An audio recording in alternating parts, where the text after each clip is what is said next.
दो बच्चे डिव और बटन इस तरीके का एक ट्री जो है वो ब्राउज़र बनाता है अपने पास और इसको हम कहते हैं डॉम डॉक्यूमेंट ऑब्जेक्ट मॉडल।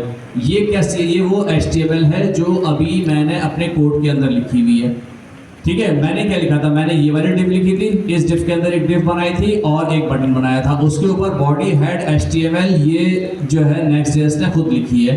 लेकिन ये कि अगर ये नेक्स्ट.जेएस ना भी लिखे तो तब भी जो HTML का स्ट्रक्चर होता है वो यही होता है कि पेरेंट एलिमेंट होता है HTML, उसके अंदर दो चाइल्ड एलिमेंट होते हैं हेड और बॉडी का। हेड के अपने कुछ चाइल्ड एलिमेंट होते हैं, वो क्या होता है भी हम नहीं देख रहे हैं। हमारे जो HTML होती है वो बॉडी के अंदर होती है। बॉडी के अंदर एक हमने चाइल्ड लिया हुआ है डिव और उसके फिर दो चाइल्ड हैं डिव और बटन। इस तरीके से हमारा जो है ट्री बनता है, इसको हम कहते हैं डॉक्यूमेंट ऑब्जेक्ट मॉडल। ठीक है, तो एक काम करते हैं, मैं जो हूँ वो इसको थोड़ा सा लाइव कर रहे हैं, यानी कि इसका मैं क्लास नेम और इसका मैंने कह दिया। अब मुझे अगर इसकी वैल्यू बढ़ानी है तो हम क्या करेंगे, हम यहाँ पे लिखेंगे कुछ जावास्क्रिप्ट। उसके अंदर हम लेंगे एक वेरिएबल जिसकी वैल्यू जो हम ले लेंगे काउंटर, जैसे मैंने कहा काउंटर इक्वल्स टू काउंटर +1। यही कर रहे थे ना हम लास्ट क्लास में, जो हमने किया था कि काउंटर की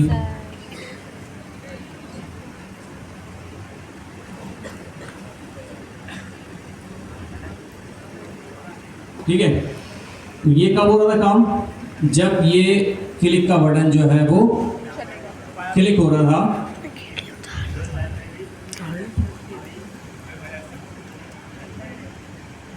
ठीक है, तो ये क्या हो रहा था, ये काउंटर की वैल्यू इसमें एक इंक्रीज हो रही थी और ये कहाँ पे जा रही थी, ये काउंटर की वैल्यू कहाँ जानी चाहिए।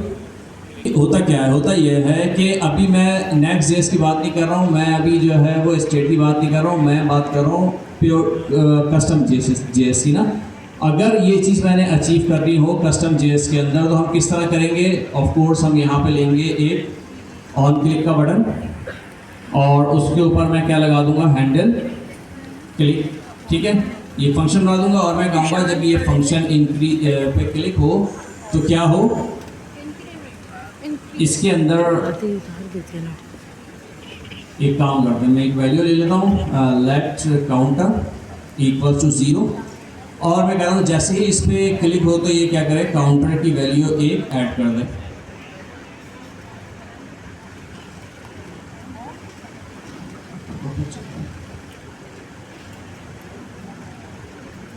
काउंटर +1। ठीक है, इतना काम तो हमने लास्ट क्लास में भी कर लिया था। अच्छा, एक काम करते हैं, क्योंकि ये हम क्लाइंट कंपोनेंट बना रहे हैं, इसकी वजह यह है कि हमारे पास हमने ऑन क्लिक का यूज़ किया था, हम इसके करते हैं क्लाइंट कंपोनेंट बना लेंगे। ठीक है, इतना काम हमने लास्ट क्लास में भी कर लिया था कि हम कह रहे थे जब ये ऑन क्लिक वैल्यू मैंने ले ली, इसका कोई भी एक नाम दे देते हैं, जैसे लेट्स सपोज काउंटर भी कर देते हैं इसको मैं। ठीक है, तो जावास्क्रिप्ट के अंदर आपको क्या करना होता है, जावास्क्रिप्ट क्या करती है, डायरेक्ट डॉम की मैनिपुलेशन करती है। यानी कि ये बेसिकली वो डॉक्यूमेंट ऑब्जेक्ट मॉडल है या डॉम का मॉडल है जो कि ब्राउज़र ने अपने बैकग्राउंड में बनाया हुआ है। ठीक है, अब अगर आपने इस डिफ के अंदर ये वाली वैल्यू पड़ी हुई है काउंटर वैल्यू :0 इस वाले डिफ के अंदर, ठीक है, ये मेन डिफ था, ये वाला डिव है और ये वो बटन है जिस पे क्लिक करके आपको इसकी वैल्यू चेंज करनी है। तो इसका मतलब क्या हुआ, इसका मतलब ये हुआ कि जावास्क्रिप्ट के अंदर आपको इस डिव को गेट करना है और इसके अंदर जो भी वैल्यू है उसके अंदर काउंटर की वैल्यू रख देनी है जब काउंटर पे क्लिक हो। अब जावास्क्रिप्ट के अंदर हम ये काम किस तरह करते हैं, ये आप लोग जो है वो क्वार्टर हमने पढ़ चुके हैं और ये काम आप लोग उसमें भी कर चुके हैं, जो आपको पहला हैकाथॉन मिला था रिज्यूम वाला। उसके अंदर करना क्या होता है कि ये इस डिफ की वैल्यू लेनी है, इस डिफ की वैल्यू गेट करने के लिए आप क्या करते हैं, एक वेरिएबल ले लिया मैंने और डिफ की वैल्यू गेट करने के लिए आप क्या करते हैं, document dot gate element by ID। ठीक है, और उसके अंदर इसका नाम दे देते हैं काउंटर, ये आ गई। ठीक है, अब आपने कहा कि इस ELN के इनर HTML के अंदर जो काउंटर की वैल्यू है ये डाल दो। ठीक है, अब इसको एग्जीक्यूट करते हैं। ये नहीं चल रहा, क्यों नहीं चल रहा, the left assignment HTML Madhya variable और प्रॉपर्टी एक्सेस। ओके, अच्छा, ये कह रहा है कि यहाँ पे जो है ना इसको एक मिनट मैं इसको यूँ कर दूँ, अगर इफ एलन, ठीक है। अच्छा, ये आप इसको इस तरह भी कर सकते हैं कि पूरी वही वैल्यू आप चाह रहे हैं ना देना जो यहाँ पर आ रही है इसके अंदर। तो मैंने कहा कि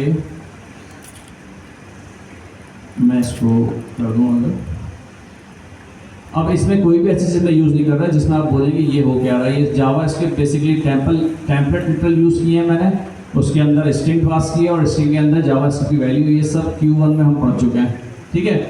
अब ये काम मैं क्या कर रहा हूँ, डायरेक्ट मैं जावा स्क्रिप्ट को मैनिपुलेट कर रहा हूँ, जावा स्क्रिप्ट के थ्रू डॉम को मैनिपुलेट कर रहा हूँ डायरेक्ट, यानी कि जो मेरी HTML का डॉम था, मैंने कहा उस डॉम के अंदर जो वैल्यू है उस वैल्यू को जाके मैं चेंज कर रहा हूँ, ठीक है। ये होता था हमारे पास जावा स्क्रिप्ट के अंदर। अच्छा, अब ये चीज़ें मुझे मिल कहाँ से रही हैं। अब आप कहेंगे कि ये आपको डॉक्यूमेंट कहाँ से मिल रहा है, तो आप अगर ब्राउज़र में आते हैं और ब्राउज़र में आके आपने जो है वो लेट सपोज, चले इसी को देख लेते हैं। इसका मैंने इंस्पेक्ट एलिमेंट ऑन करता हूँ, ठीक है।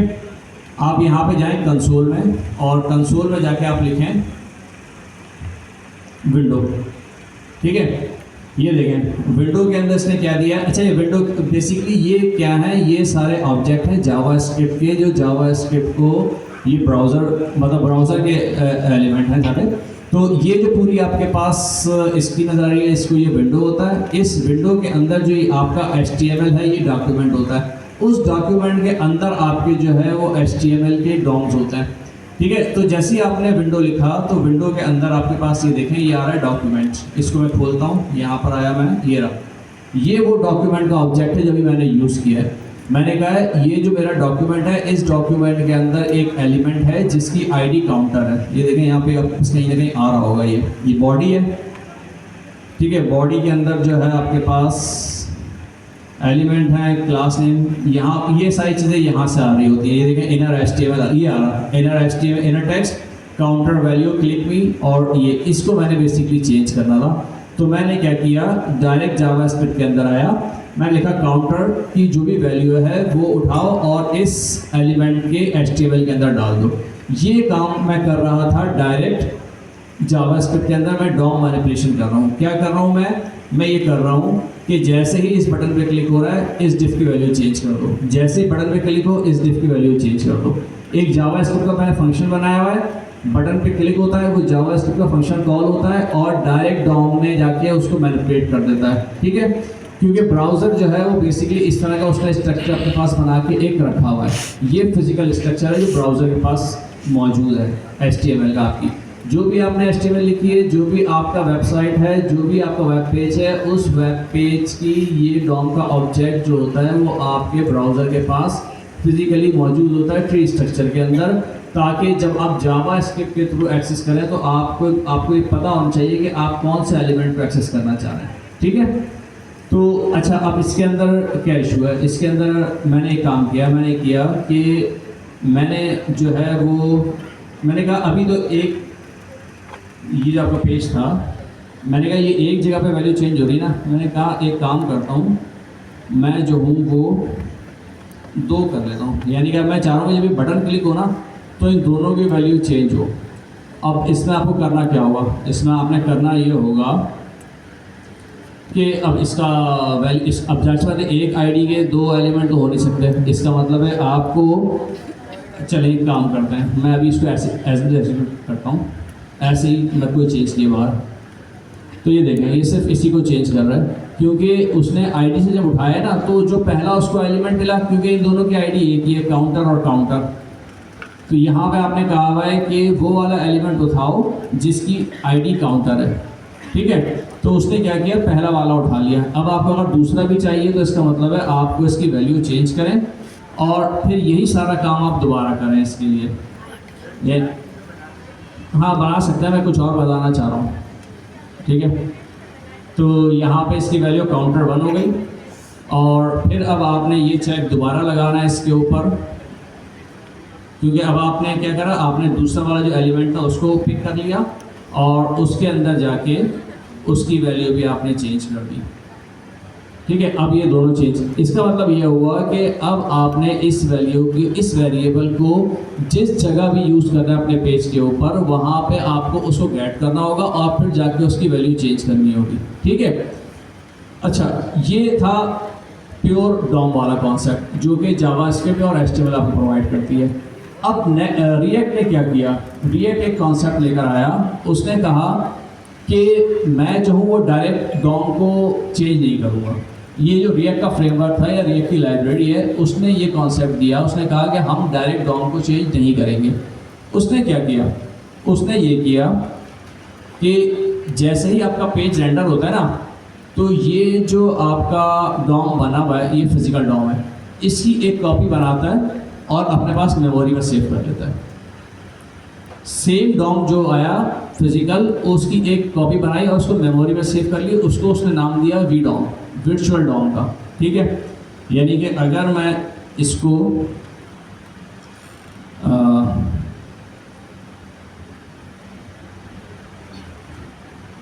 कॉपी कर लूँ और इसको मैंने नाम दे दिया वी डॉम, ठीक है, या वर्चुअल डॉम, सेम कॉपी बनाई उसने रिएक्ट ने। ठीक है। जैसे ही आपका पेज रेंडर होता है फर्स्ट टाइम, जो उसकी एक्चुअल डॉम होती है उसका कॉपी बना लेता है, मेमोरी में सेव कर लेता है अपने पास और उसको कहता है वर्चुअल डॉम।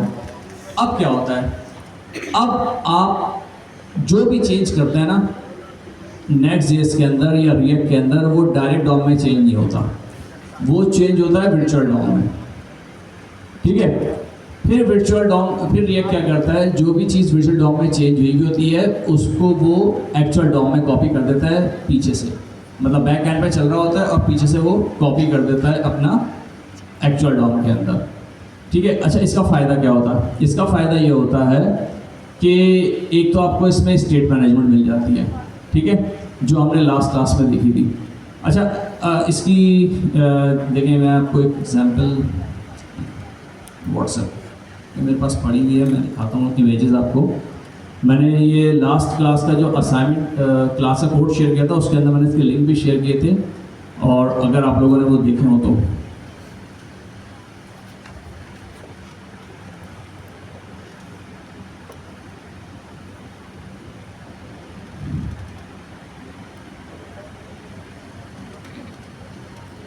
ये देखिए। ठीक है, ये इस तरह से होता है। ये था इनिशियल वर्चुअल डॉम, ये आपका एक्चुअल डॉम है। ठीक है। इसने क्या किया कि आपके पास, अच्छा ये भी कुछ इतनी अच्छी इमेज नहीं है, दूसरी वाली देखते हैं, ये वाले देखें, एक्चुअल डॉम और ओल्ड वर्चुअल डॉम। इसमें क्या किया, इसने कहा कि डिव है और उसमें H1 और H2 की दो जो है वो क्लासेस इसने एलिमेंट लिए हुए हैं। इसने कहा कि ये वाला जैसे ही डॉम आया, इसने इसको, इसकी एक कॉपी बना ली डिव H1 और H2 की। ठीक है। फिर क्या हुआ कि इसने आपके पास जो एलिमेंट था उसके अंदर आपने एक H3 का टैग ऐड कर दिया। तो H3 का टैग इसने डायरेक्ट एक्चुअल डॉम में ऐड नहीं किया, बल्कि इसने एक वर्चुअल डॉम की नई कॉपी बनाई H3, और फिर उस H3 को एक्चुअल डॉम में, यानी कि ये वाला जो डॉम था यहाँ पे कॉपी कर दिया।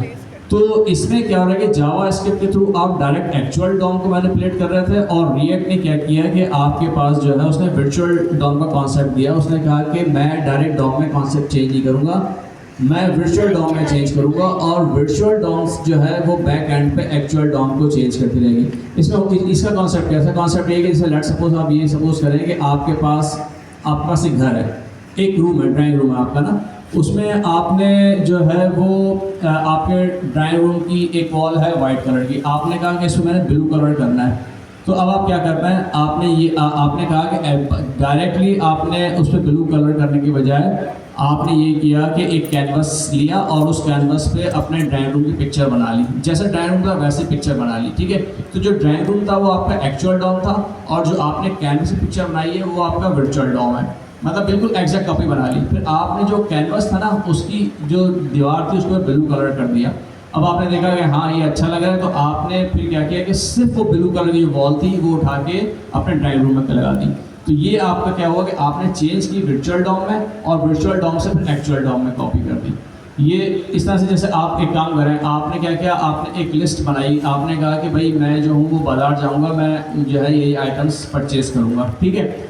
अभी आपने लिस्ट बनाई है, आपने वो आइटम परचेज़ नहीं किए हैं, ठीक है। तो जो लिस्ट है ये आपकी क्या है, ये आपके पास जो है वो एक्चुअल डॉम है, सॉरी वर्चुअल डॉम है, और जो आप जाके बाज़ार से खरीद रहे हैं एक्चुअल में जो इम्प्लीमेंट कर रहे हैं वो आपका डॉम, ठीक है। तो ये है बेसिकली कॉन्सेप्ट वर्चुअल डॉम और एक्चुअल डॉम का।